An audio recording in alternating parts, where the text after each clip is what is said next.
I used to be a climate skeptic. I used to feel like the Earth was too big for us to have any meaningful impact on it. But then when my son was born, I remember holding him for the first time and just being all consumed with this idea of making sure that he grew up in a world in which he could thrive.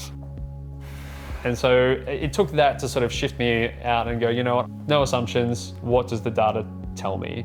And that was, yeah, the eye-opening moment where I realized we needed to act and we needed to do something.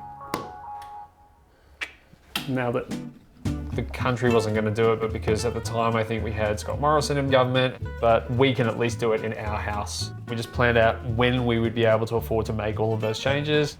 All right, you start counting them out. We saved up, we put a solar system in.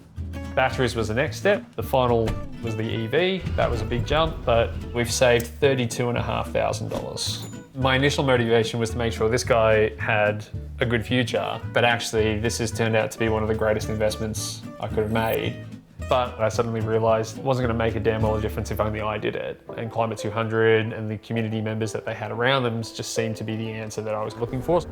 What I had shouldn't be unique, right? Everyone should have the opportunity, if you live in an apartment or if you live in a house, there's something that can be done. And we've just had a lack of political will because I think party politics is what's gotten in the way of a lot of our progress to transition in an equitable way.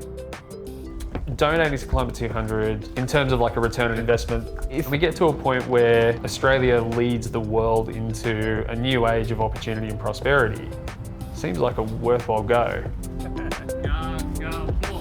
If we just get rid of the party politics and actually just have some common sense discussions, and I think that's what this movement, Climate 200, the independence is actually paving the way forward for, all of us to have that opportunity and to make the rules fairer for everyone.